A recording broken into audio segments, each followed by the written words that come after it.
going to Genesis chapter 4. I even have it marked in my Bible. Genesis chapter 4, verse 8 is going to be our text for the morning. That's going to be our primary place. Really, the first 2 points are going to come all out of chapters 41 and 42. Then as we progress to our application, we'll move to the New Testament, to Luke chapter 15. If you are in the auditorium class on Wednesday nights, one of our questions that we're going to be looking at this week as we look at Antioch sending out the first missionaries is we're going to be looking at hymns that are teaching us and encouraging us to be a kind of church that's missionary-oriented.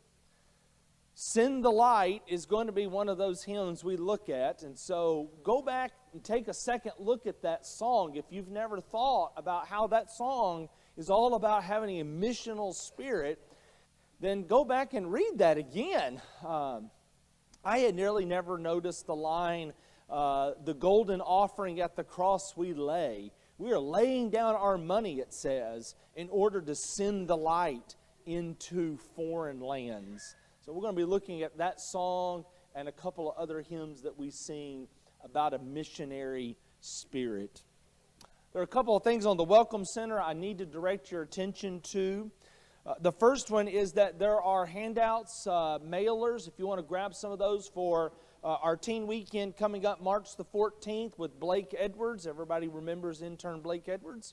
And so he will be here with us on March the 14th, which is Saturday, teaching the teens from 1 to 4 o'clock. Then he'll be preaching for us Sunday morning, March the 15th. There are also mailers for our Friends and Family Day that's coming up March the 22nd. So grab some of those. We've had a request if we could have a smaller version of this. And so there are some smaller versions of the big mailer as well. And I'll have more to say about that as we get to the end of our lesson.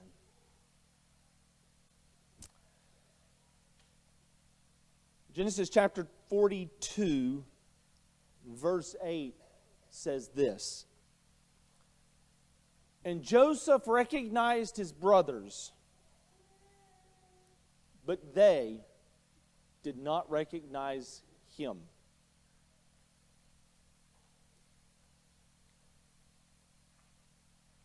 There's a certain kind of grief that comes long before someone's funeral. It's that moment when you look at a lifelong friend or a once close loved one, and you realize that you don't know them anymore. Their look has changed. Their words are different. Their values have shifted. And they have become unrecognizable. This is the jarring reality of Genesis 42 and verse 8. But we often blame the lack of recognition on the passing of time. It'd been nearly 20 years. How do we expect his brothers to recognize Joseph? Or maybe we blame it on that problem we have when we see someone we know in a context we don't imagine to see them in, and we have no clue who they are. Perhaps both of these are examples of what some call pious bias. It's reading the text through rose-colored glasses and avoiding the human complexities embedded within the narrative. It wasn't just a passage of time that caused the brothers to not recognize Joseph. It was because Joseph had become Egyptian. He was a man who had so successfully assimilated that he almost lost himself and the promise given to him through Abraham. What I'd like for us to do at the very beginning is I want us to look at, I think it's 9 different traits, 9 different characteristics of why they did not recognize their brother. I want to give you 9 things. And I will say the first one is because of his look. They're looking at a man who looks Egyptian. His face is shaven. He's wearing fine linen. He's wearing a gold chain. And we might go ahead and assume that he had the kohl-rimmed eyes that the Egyptians would wear at that time. When Joseph is brought up out of the pit, out of the prison, to go be brought into Pharaoh's presence, we can read there in chapter 41 and verse 14 that they not only changed his clothes, but they also had him shaved, because the Egyptians valued freshly shaven faces among their men. Men did not wear beards. In fact, I had an older sister tell me when I first grew my beard, she goes, I grew up in a time where preachers didn't wear beards. I said, it's a new age, sister.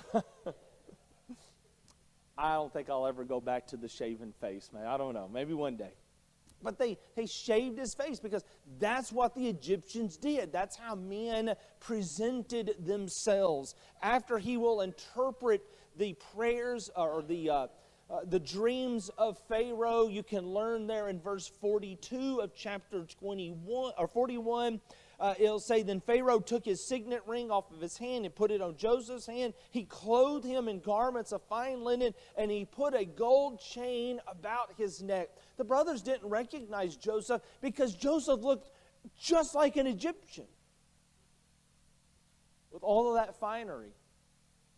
And they also didn't recognize him because Joseph is kind of sitting on this throne, second in command in Egypt, kind of like a demigod. Notice what is said in verses 43 and 44 of chapter 41. And Pharaoh made him, that's Joseph, ride in the second chariot.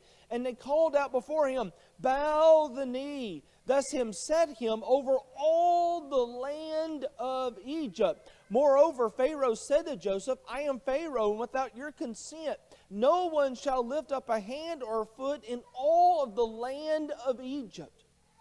They're no longer looking at their brother. They're looking at someone that they think is worshipped by the Egyptians as a god. He is second in command in all of Egypt, taking his place in the pantheon of this ancient civilization. But there's another. They don't hear him called Joseph. They hear him called by an Egyptian name that Pharaoh gives him, Zupnath-Paneah. And so when they're brought in, they see this demigod sitting on a throne, this demigod that looks just like an Egyptian, and they hear an Egyptian name proclaimed that belongs to him. There's some debate about exactly what this name means. Maybe it's one who speaks like God, or maybe it's one who is Savior of the world. Regardless of its meaning, in the ears of Joseph's brothers, it was purely Egyptian. Now you might say, but in the text he's repeatedly called Joseph. That's the textual interpretation of the actual event where the Egyptians would not have called him Joseph, but would have called him by his Egyptian name. But then there's another characteristic. We might also include his marriage here. In chapter 41, if you just look at the the middle part of verse 45. So verse 45 has 3 parts. After Pharaoh gives him the name, he gave him in marriage to Asenath, the daughter of Potipharah, priest of On. And so not only does he give him a royal title, but he ensconced him within a priestly family for the false god that the text here calls On. This little detail might help us understand something that is later on in Joseph's narrative. I'm going to go to chapter 44 real quick. after a couple of more interactions with his brothers, seeing his brother Benjamin, he sends them on the way. But he puts his own special cup in Benjamin's bag because he's going to be testing his brothers a little bit later on. And I'm just going to jump in verse 5 and then verse 15. The servant's going to say to Benjamin and to the brothers after they discover Joseph's cup in their bags. So they're saying they stole it. Is it not from this that my Lord drinks and that my Lord practices divination? You have done evil in this thing. And then Joseph himself will say in verse 15, what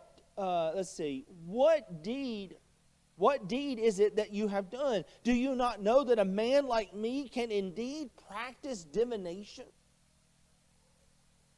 Now, here's Joseph in a foreign land, divining through a cup. Why on earth would he be doing something like that? I would submit to you, is because he's become like the Egyptians. And particularly like the Egyptian priestly family of On that he is married into. Not only that, we might also show that there's this acceptance. Joseph has been accepted thoroughly into Egyptian society. The third part of verse 45 says this, so Joseph went out over all the land of Egypt. It will say that again at the second part of verse 46. And Joseph went out from the presence of Pharaoh and throughout all the land of Egypt. Now, I see that I did not put this in my notes. And if you want to write a cross-reference here, you might write chapter 46. I would say somewhere around maybe verse 28 to verse 34, thereabouts. And one of the points I want to make here is that when Joseph's family comes to Egypt, he says to them, well, Pharaoh will say, take any part of the land you want. And Joseph's going to take the land of Goshen for his family. And he's going to put them there. And he's going to tell them, don't leave. Don't leave. Because the Egyptians don't like shepherds. You stay right here. And yet what's Joseph allowed to do? Joseph is so accepted by everyone in that society, he's allowed to travel wherever he wants to go, whenever he wants to go there. And it's about this point in the Joseph narrative, we were teaching this in a Bible class, that I think someone would raise their hand and they would say this, well, if he's allowed to travel anywhere he wants to go, why didn't he go back to Canaan and tell his father and his brothers that he was alive? Well, that would be a really long trip. So maybe that's just too long to be gone. He didn't have enough personal leave time or something.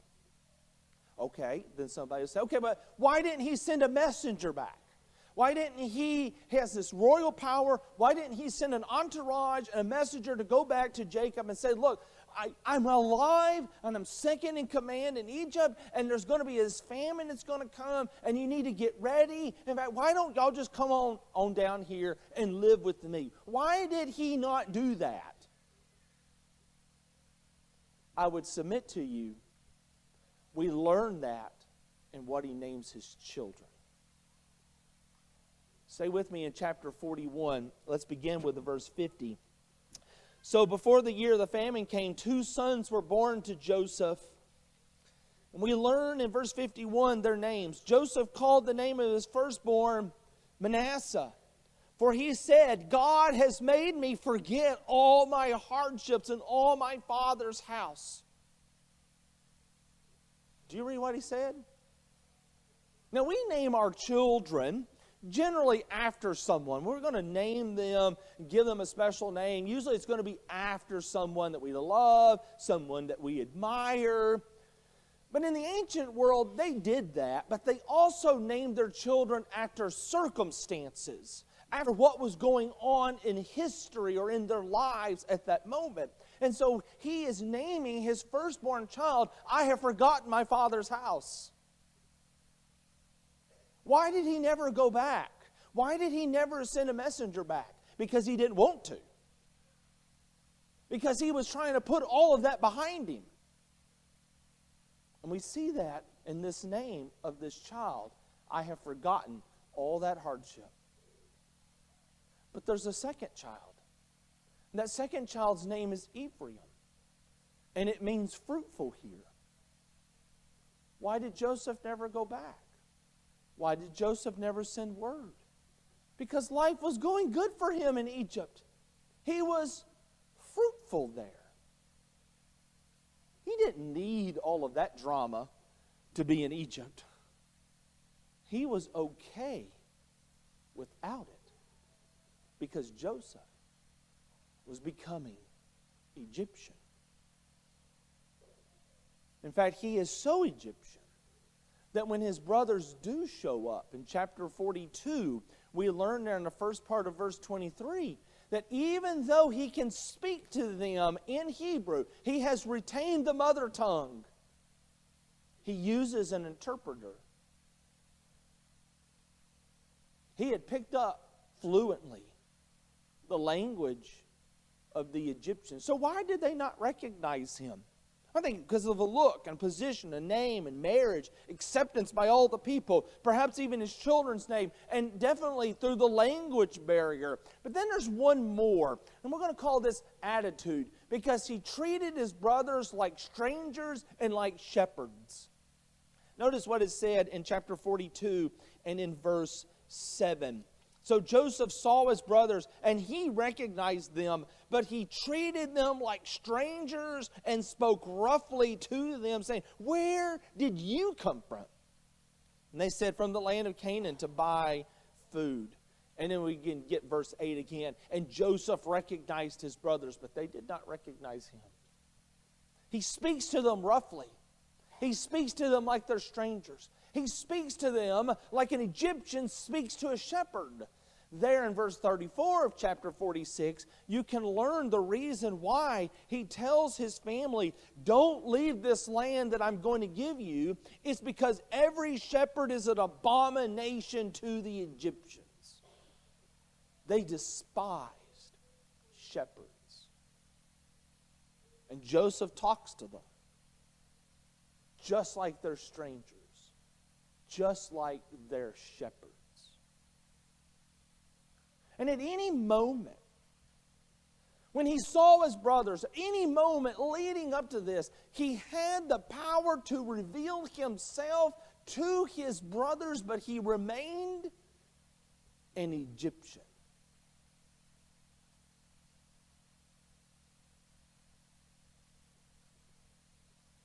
But there's cracks in Joseph's mask.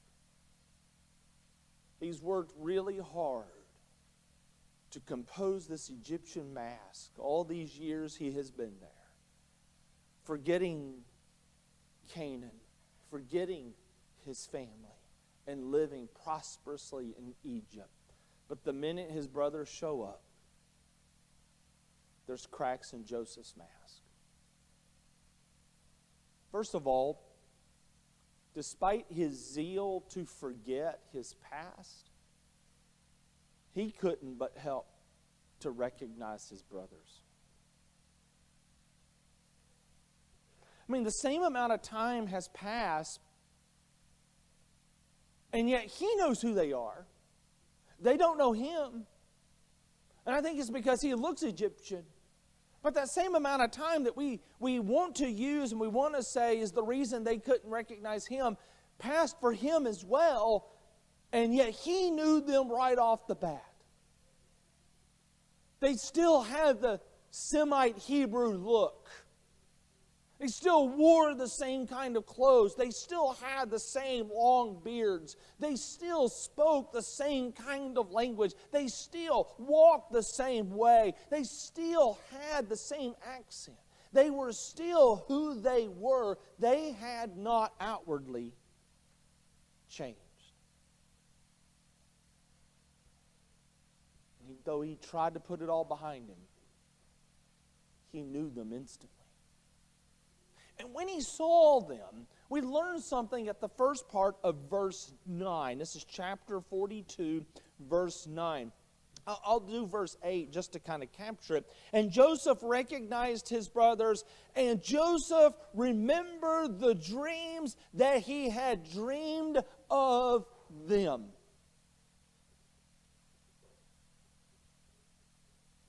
I think the way the text gives this to us is that these dreams, and you can go back and read them in chapter 37, verses 1 through 11, and they're all about his brothers and his father and his mother coming and bowing down to him through the imagery of the sun and the moon and the stars and grain and wheat and all that. I think the way that the text describes this is that he had forgotten the dream. He had pushed it to the recesses of his memory when he says, I don't want to go back there. I like it here. I'm going to forget all of that. He had also forgotten the dream. Instantly, in a moment, seeing his brothers, all those past hurts just came flooding into his heart. The past hurts of the way his brothers hated him when he told them the dream. The past hurts of how his father kind of made fun of him when he told him the dream. The past hurts of being sold into slavery. The past hurts of being betrayed by Potiphar's wife. The past hurts of being forgotten by the baker. The cupbearer, I'm sorry. Baker died. The cupbearer. The past hurts of having to stay in the pit when he was thinking, I'm about to come out. All the past hurts came flooding in a moment. And so did all the failures.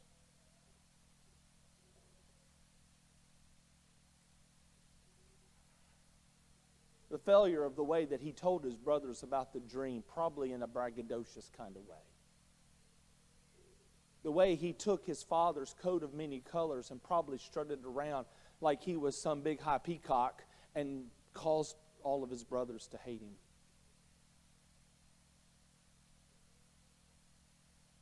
And aren't we like that sometimes? We see an old photo. We run into an old acquaintance. We have an old thought. And all the past hurts flood in. And so do all the past failures. But there was something else that he would have remembered. And that was the promise. Recalling that dream brought a lot of heartache. But recalling that dream also brought a lot of hope. And so his mask begins to crack. And although he had spent years in Egypt, he still remembered his native tongue. He still remembered the words. Yes, he knew the words of the most powerful country and the most powerful ethnic group on all the earth.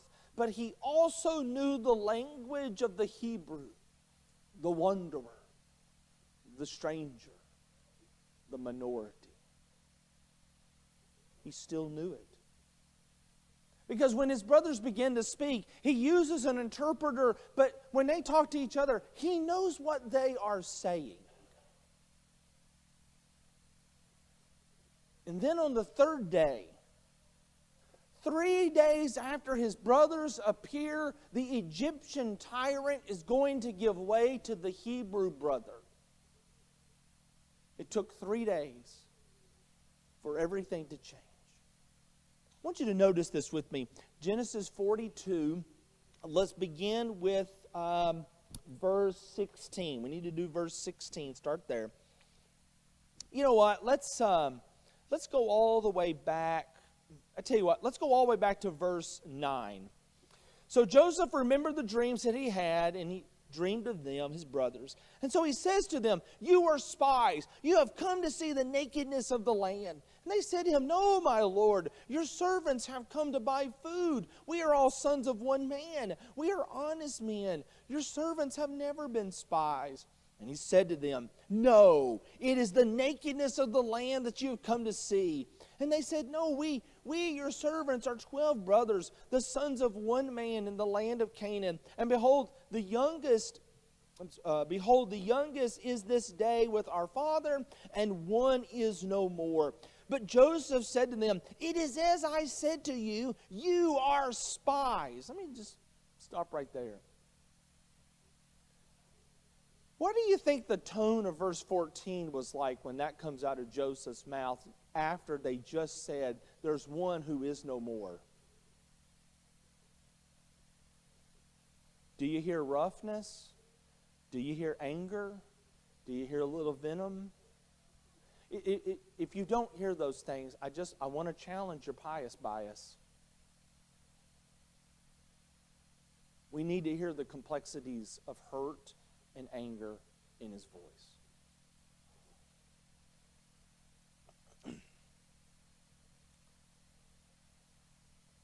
But Joseph said to them, verse 14, It is as I said to you, you are spies. By this you shall be tested. By the life of Pharaoh, you shall not go from this place unless your youngest brother comes here.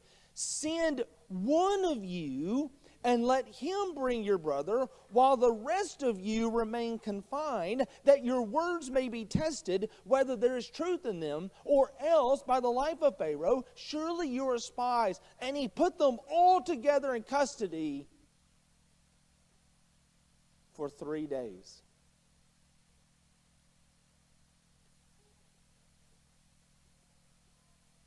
On the third day, Joseph said to them,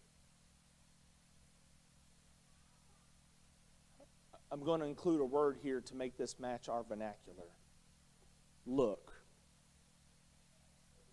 Look. Do this, and you will live.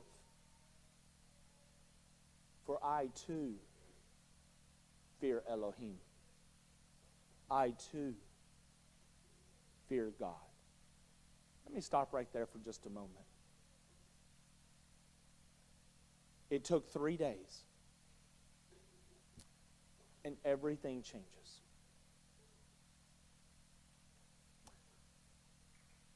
That Egyptian mask begins to crack in 3 days. He had been a tyrant before, accusing them of being spies, saying, I'm going to throw all of you in prison, and one of you can go back and bring your younger brother down here. But 3 days, he comes to his brothers and says,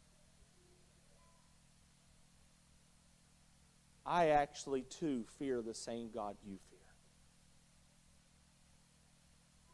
He doesn't admit to them that I am your brother, but he is saying to them, we are spiritual brothers because we fear the same God. Despite this entire Egyptian look, I want you to know that I too fear God Elohim.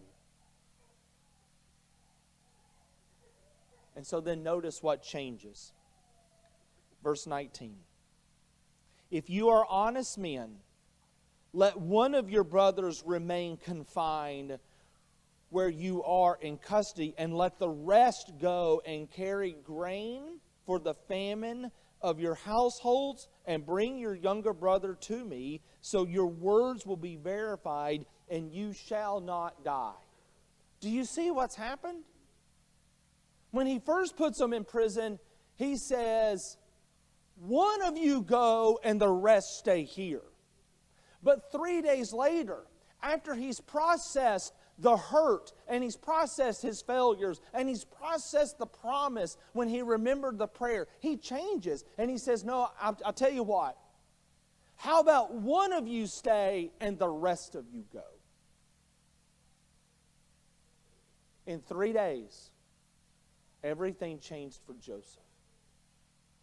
He was becoming less an Egyptian and more of the Hebrew. In 1 Corinthians chapter 15, the Apostle Paul will say that Jesus died in accordance with the Scriptures, that he was buried, and that he rose on the third day according to the Scriptures. There are no Scriptures that say the Messiah would rise on the third day.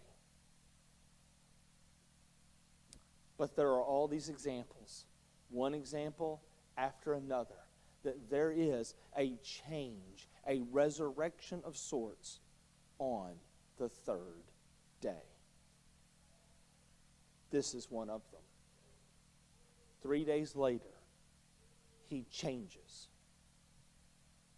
And the Egyptian mask cracks, and the Hebrew heart within him weeps. And so he reveals to his brothers, I'm one of you.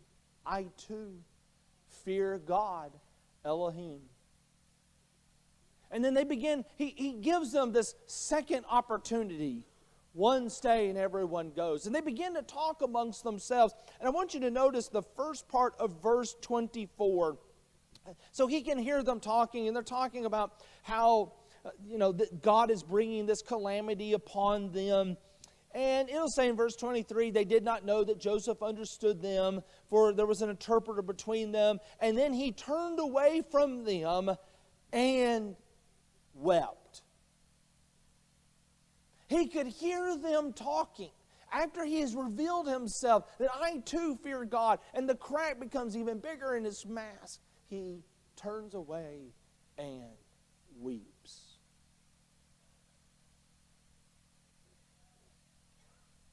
You have to know the coal around his eyes begins to streak. We'll get weeping even more. In fact, it occurs 3 times in the narrative. Again, in chapter 43, look with me at verse 30. So he's going to see his brother Joseph. He's going to lay eyes on him. He'll say at the end of verse 29, is this your youngest brother of whom you spoke? God be gracious to you, my son. And then Joseph hurried out, for his compassion grew warm for his brothers. And he sought a place to weep, and he entered his chamber, and he wept there. Just to make sure you get that. He sees Benjamin, he sees his brother, compassion overtakes him, and he begins to weep. But he doesn't want anyone seeing him weeping, because that's just not proper for a man of his state. And so he runs out of the room, and he thinks there's a closet right here that he can go in, but there's somebody working in that closet. So he has to run down this hallway, and he's thinking, maybe if I go in this room, I can have some privacy. But there's someone else in that room. And finally, he just says, I give up. I'm just going to run to my bathroom.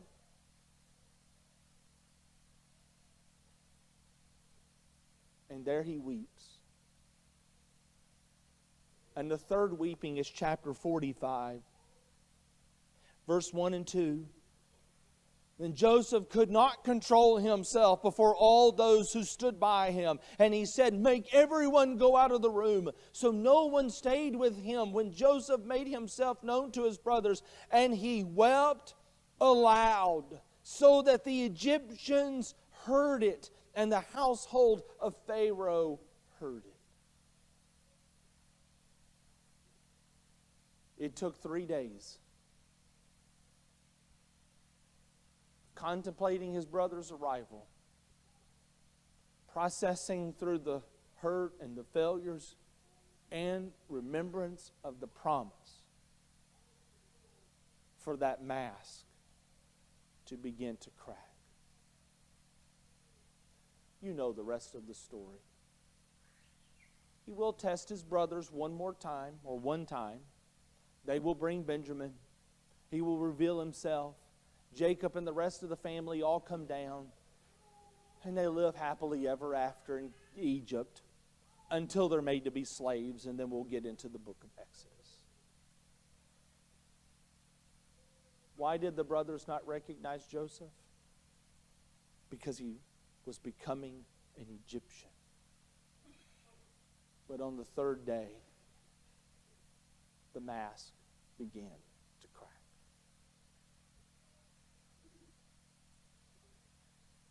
I want us to go to a story in the New Testament about another son. Another son who goes into a far country. It's the story of the prodigal in Luke chapter 15. I want to draw some connections from Joseph's story to his story. We've got 3 that we're going to make, and then we'll conclude our lesson. Number 1, I want to talk about hurting for the unrecognizable. There are those in our lives who have become strangers to us. But being unrecognizable isn't the same as being unreachable. In Luke chapter 15, we have here the parable of the prodigal son. He's going to say, Jesus will say, there was a man who had 2 sons, and the younger of them said to his father, Father, give me the share of the property that is coming to me. And he divided his property between them. And not many days later, the younger son gathered all that he had and took a journey into a far country. And there he squandered his property on reckless living or prodigal living. And when he had spent everything, a severe famine arose in that country, and he began to be in need. And so he went and hired himself out to one of the citizens of that country, who sent him into the fields to feed pigs. And he was longing to be fed with the pods that the pigs ate, and no one gave him anything. And there's 2 levels of unrecognition here. The first is when the son comes to his father and says, give me everything that belongs to me. I bet the father could have been scratching his head and like, when did you get so greedy? I didn't raise you to be like this. But he gives it to him anyway, because that was only right. And so he gives it to him. And he goes off into a far country, a place so far away from his father's house that he no longer has to live under his father's influence, and he can be the man that he wants to be. And if the father had seen him on the street in that far country, there is no doubt that the father would have just passed him by, because he didn't recognize his son. He didn't recognize what he had become. His looks has changed. His words were different. His values had shifted. But then there's another layer to this unrecognition. That when he is out feeding the pigs, when he's covered in their slop, and he's covered in their muck, and he's covered in their mire, and he begins to stink like them,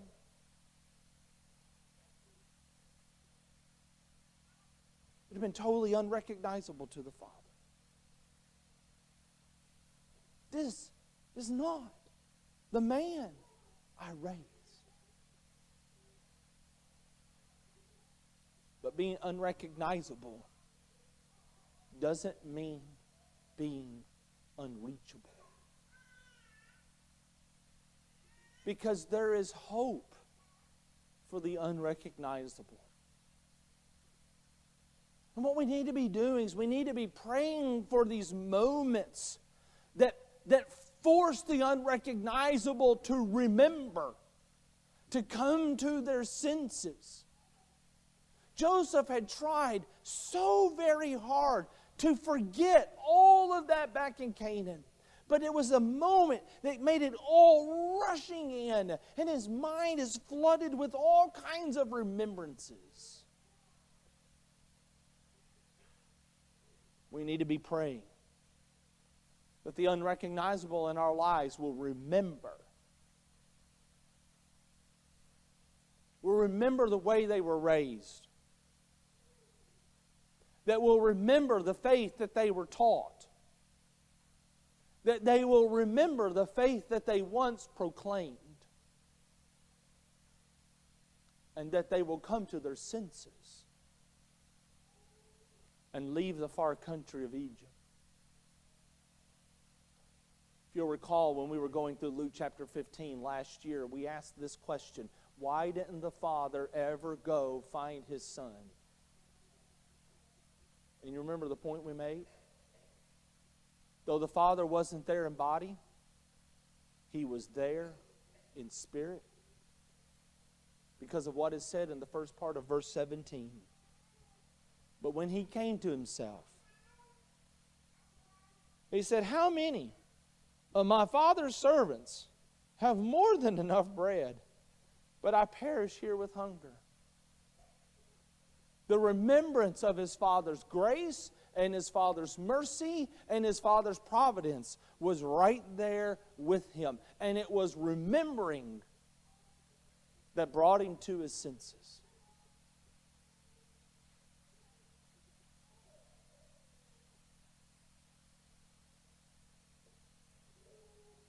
And so what do we need to do? We need to give our friends and we need to give our family something to remember. As parents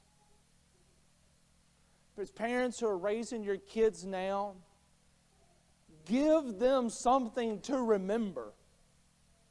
Give them something to remember about how you were in church. Give them something to remember about how you talked about the Bible. Give them something to remember about how you prayed. Give them something to remember so that they ever find themselves in a far-off palace, or if they ever find themselves in a far-off pigpen, one day they can remember because you're praying for them to experience that moment where everything comes rushing back. And they can come home because they remember what you taught them. On March the 22nd is our Friends and Family Day. As I said earlier, there are some mailers on the Welcome Center. Why don't you get a couple? Why don't you hand deliver them to some friends? Hand deliver them to some family members that you don't recognize anymore. And say to them, I want you to come with me. And I want you to remember what it was once like. Remember how you once felt. The title of the lesson is going to be Resurrecting Hope. And what we're going to do in that lesson is we're going to examine the resurrection. And we're going to show how the resurrection of Jesus is our only hope. I'll do that by showing the flip side of what a world and a life and eternity would be like if Jesus was never resurrected. It might look pretty at first and it might look inviting, but deep down it's not. Because our only hope is the resurrection of Jesus. I will say this. The parable of the prodigal actually ends with his father recognizing him. Even though he's wearing tattered clothes, and even though he's barefoot and dirty and smelly, his father recognized him from afar. And he ran to him. And he kissed him. And he called for the servants to put shoes on his feet, the best robe on his body, and a ring on his hand. Because he said, this is my son. I know who he is.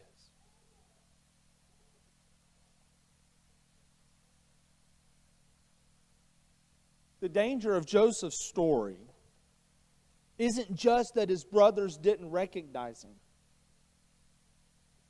but that Joseph was nearly lost in his own disguise. Today is the day that you stop trying to forget what God wants you to remember. Take off the mask, because it was never meant to be your skin. At the same time, we must have a heart for those we no longer recognize. If you're weeping for a Joseph lost in the palace or a prodigal stuck in the pigpen, don't stop looking for the loved one beneath their clothes. Instead, lean into third day hope.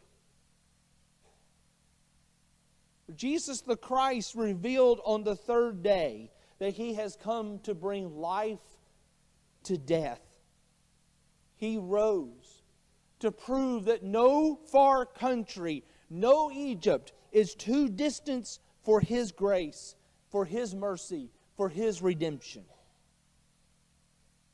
So whether you're the one wearing the mask today, or the one praying for someone who is, remember this: unrecognizable does not mean unreachable. Can we help you this morning to take off the mask and to say to God, I will be who you want me to be, and to say to these people, I am a child of God? Whether you want to be baptized or seek prayers of the church, we invite you to come while together we stand.